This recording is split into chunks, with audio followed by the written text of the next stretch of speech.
दोस्तों, दुनिया में अनाथ होने से बद्धा कोई दुख नहीं। 12 साल का छोटू, जो कल तक माँ बाप का लाडला था, आज इस तूफानी रात में एक टूटी छत के नीचे बिल्कुल अकेला और भूखा बैठा है। माँ, बाबा, मुझे बहुत डर लग रहा है। आप मुझे अकेले छोड़कर क्यों चले गए? बहुत जोर की भूख लगी है माँ। कल से कुछ नहीं खाया। लोग मुझे खाना नहीं देते, कहते हैं मैं भिखारी हूँ। पर मैं भिखारी तो नहीं हूँ ना माँ। मुझे यहाँ नहीं रहना माँ, ये दुनिया बहुत बुरी है। प्लीज मुझे अपने पास बुला लो। अगली सुबह पेट की आग बुझाने की उम्मीद लेकर छोटू बाजार निकला। काका, कल रात से कुछ नहीं खाया, कोई काम दे दो। मैं झाड़ू लगा दूंगा, बर्तन धो दूंगा, बदले में बस एक बासी समोसा दे दीजिए। अरे चल चल आगे बढ़। सुबह सुबह कहाँ से आ जाते हैं मनहूस। अभी बोहनी का वक्त है और इसे खैरात चाहिए। हाथ पैर तो सलामत है, काम क्यों नहीं करता? मुफ्त की रोटियां तोड़ने की आदत लग गई है तुम जैसे भिखारियों को। नहीं काका, मैं भिखारी नहीं हूँ। मैं काम मांग रहा हूँ, बस पेट की आग बुझानी है। निकल यहाँ से, वरना गर्म तेल के छींटे मार दूंगा। छोटू डर कर पीछे हट जाता है। वह सड़क के दूसरी तरफ जाकर एक बड़े पेड़ के नीचे बैठ जाता है। माँ कहती थी, बेटा कोई काम छोटा नहीं होता, बस नीयत साफ होनी चाहिए। अगर मुझे खाना नहीं मिल रहा तो क्या हुआ, मैं खुद खाना बना सकता हूँ। माँ ने मुझे दाल में तड़का लगाना सिखाया था। मैं अपनी मेहनत की रोटी कमाऊंगा। हिम्मत करके छोटू ने कचरे के डिब्बों और कुछ ईंटों से अपना छोटा सा ढाबा बनाया। उसके पास बड्ढे बर्तन या मसाले तो नहीं थे, लेकिन माँ की दी हुई सीख और मेहनत का जज्बा पूरा था। अरे भाई, क्या खुशबू है, कसम से गांव की याद दिला दी। ओ बेटे, इधर देखो, क्या पका रहे हो भाई? तुम्हारी इस हांडी की महक ने तो मेरे ट्रक के ब्रेक अपने आप लगा दिए। जी नमस्ते बाबूजी। वो मैं तो बस सादी दाल और रोटी बना रहा हूँ, इसमें कोई मसाले नहीं है बाबूजी। गरीब का खाना है, शायद आपके लायक ना हो। वो सामने रॉयल ढाबा है ना, वहाँ बहुत अच्छा खाना मिलता है, आप वहाँ चले जाइए। अरे छोड़ो भी उस रॉयल ढाबे को। वहाँ खाना मिलता है, पेट भरता है, पर दिल नहीं भरता। वहाँ की प्लास्टिक जैसी रोटियों से मैं तंग आ चुका हूँ। मुझे तो बस तुम्हारे हाथ की ये सौंधी खुशबू वाली दाल खानी है। खिलाओगे ना? सच बाबूजी, आप मेरे हाथ का खाना खाएंगे?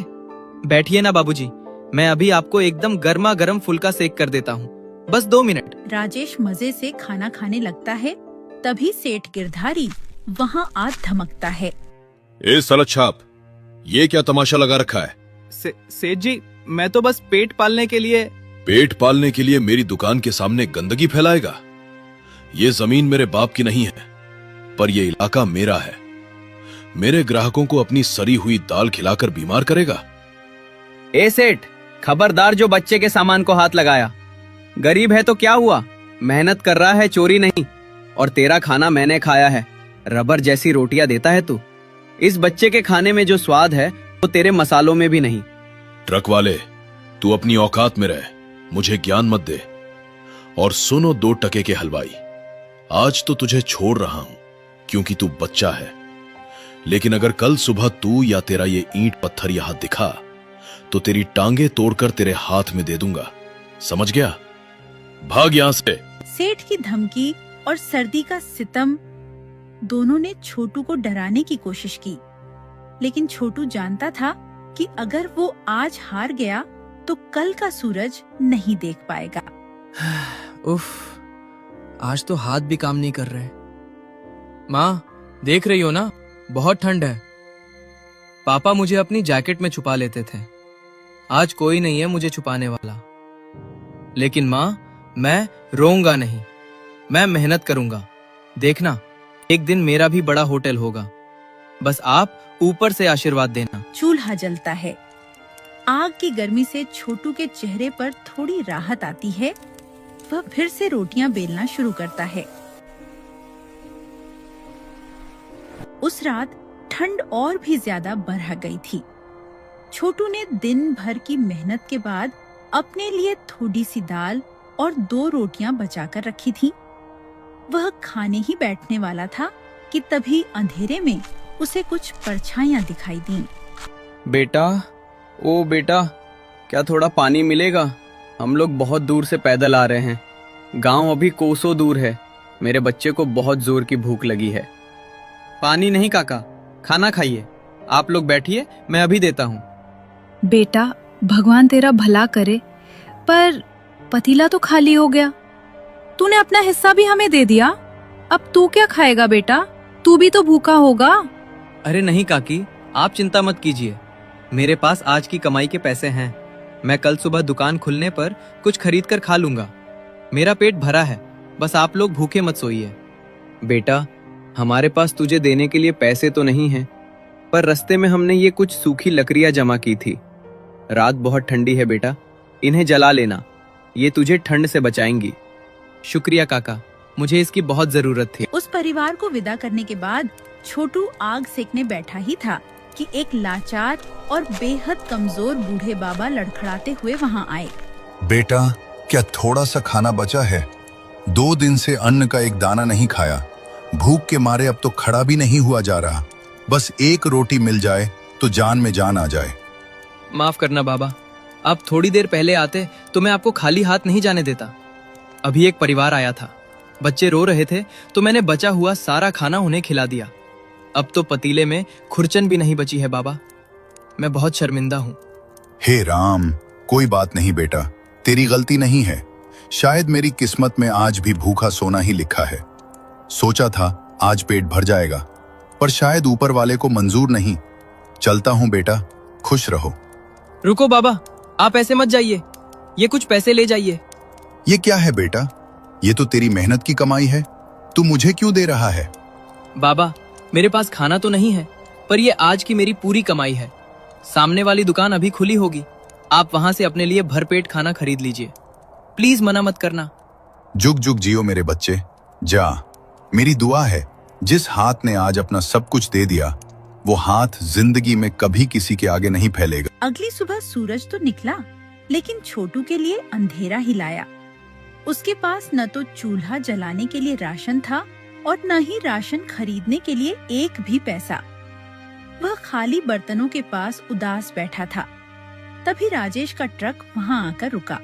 ओ छोटू उस्ताद, उठो भाई, आज मेरे ये 2 खास दोस्त आए हैं। इनके लिए एकदम कड़क तड़के वाली दाल और रोटियां लगाओ। बहुत तारीफ की है मैंने तुम्हारी। माफ करना बाबूजी, आज दुकान नहीं खुलेगी। मेरे पास बनाने के लिए कुछ नहीं है।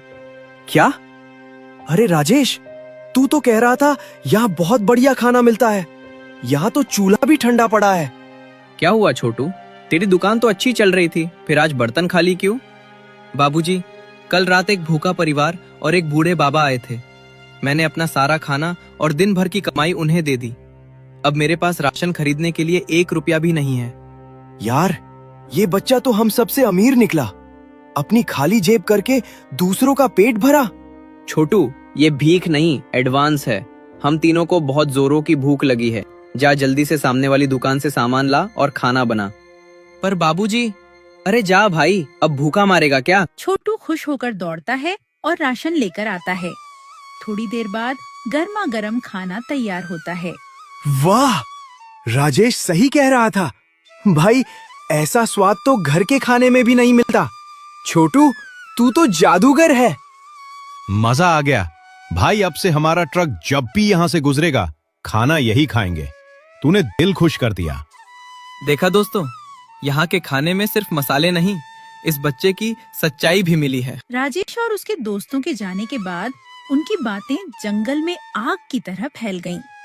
जिसे भी पता चलता कि उस छोटे से बच्चे के हाथों में जादू है, वो दौड़ा चला आता। देखते ही देखते छोटू के छोटे से ठेले के आगे ग्राहकों की लाइन लग गई। रात गहरी हो गई थी। दिन भर की मेहनत के बाद छोटू उसी पेड्डियज के नीचे अपनी पतली चादर ओढ़कर गहरी नींद में सो रहा था। लेकिन सड़क के उस पार सेठ गिरधारी की आंखों में नींद नहीं थी। जलन की आग ने उसे अंधा कर दिया था। सो ले बेटा, जी भर के सो ले। ये तेरी सुकून की आखिरी रात है। तुझे बड़ा शौक है ना लोगों को सस्ता और अच्छा खिलाने का। मेरी दुकान बंद करवाएगा तू? ले, आज मैं तेरे इस आटे में ऐसा कड़वा मसाला मिलाऊंगा कि कल सुबह जो भी इसे खाएगा वो थूकते हुए तुझे गालियां देगा। लोग तुझे मारेंगे और तेरी दुकान को आग लगा देंगे। गिरधारी पुड़िया का सारा पाउडर आटे में मिला देता है और ढक्कन बंद कर देता है। कल सुबह तेरा स्वाद और तेरी किस्मत दोनों मिट्टी में मिल जाएंगे। अलविदा छोटू ढाबे वाला। अगली सुबह छोटू बड़े उत्साह के साथ उठा। उसे जरा भी अंदाजा नहीं था कि जिस आटे से वो रोटियां बना रहा है उसमें गिरधारी ने नफरत का जर मिला दिया है। दुकान खुलते ही ग्राहकों की भीड़ लग गई। लीजिए भैया, एकदम ताजा और करारी रोटी है। थू, अरे ये क्या खिला दिया? छोटू, तूने इसमें क्या मिलाया है? कड़वा जहर है ये तो। अरे बाप रे, मेरे पेट में मरोड़ उठ रही है। लगता है इसने सड़ा हुआ आटा इस्तेमाल किया है। पैसे कमाने के लालच में हमें जहर खिला रहा। नहीं भैया, कसम से मैंने कुछ नहीं मिलाया। मैं तो वही आटा लाया था। विश्वास कीजिए, मैं आपको धोखा क्यों दूंगा। तभी सेठ गिरधारी भीड़ को कीरते हुए बीच में आ जाता है। देखा, मैंने पहले ही कहा था, ये सड़क छाप लोग हैं। इन्हें साफ सफाई से क्या मतलब?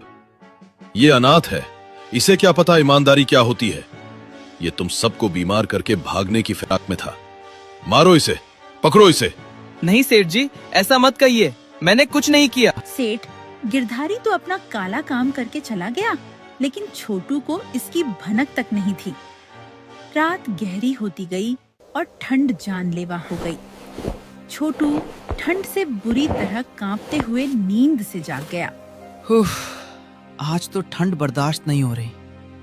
जलाने के लिए एक लकड़ी भी नहीं बची। सारी लकड़ियां तो खत्म हो गई। अब क्या करूं? और ये भूख, ऐसा लग रहा है पेट में आग लगी है। कल से एक दाना नहीं खाया।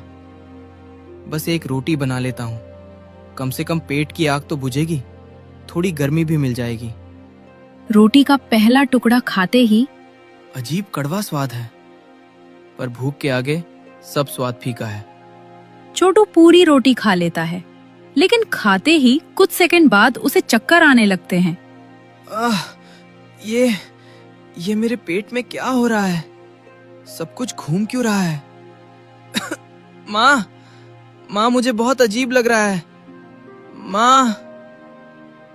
छोटू बेहोश पड़ा है, आग बुझ चुकी है। अब वहाँ सिर्फ अंधेरा, ठंड और सन्नाटा है। अगली सुबह राजेश का ट्रक वहाँ आया। ओ छोटू, उठ जा भाई, सवेरा हो गया। आज तो हम डट कर नाश्ता करेंगे। देख, मैं तेरे लिए नया स्वेटर भी लाया हूँ। अरे, लगता है आज कुंभकर्ण की नींद सो रहा है। ओए छोटू, उठ जा उस्ताद। छोटू, मजाक मत कर भाई, आंखें खोल। छोटू का शव ठंडा पड़ा है। वो अब इस दुनिया में नहीं रहा। नहीं छोटू, तू ऐसा नहीं कर सकता। उठ जा मेरे भाई। अरे देखो इसे, ये सांस नहीं ले रहा। इसका शरीर तो बर्फ हो गया है। ये क्या हो गया राजेश? कल तक तो ये हंस रहा था, आज? मुझे माफ कर दे छोटू, मैं तुझे बचा नहीं पाया। तूने हम सबको खाना खिलाया और खुद भूखा मर गया। नहीं, ये भूख से नहीं मरा, इसके मुंह पर झाग है।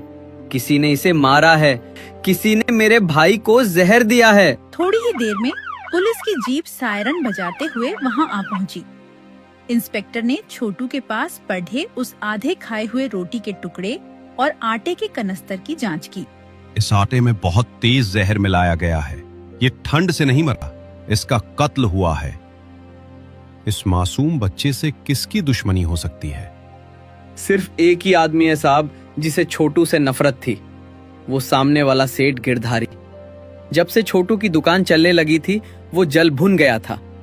उसने ही मेरे भाई को मारा है। झूठ, ये सब झूठ है साहब। मैं तो अपनी दुकान पर था। मैं भला एक बच्चे को क्यों मारूंगा?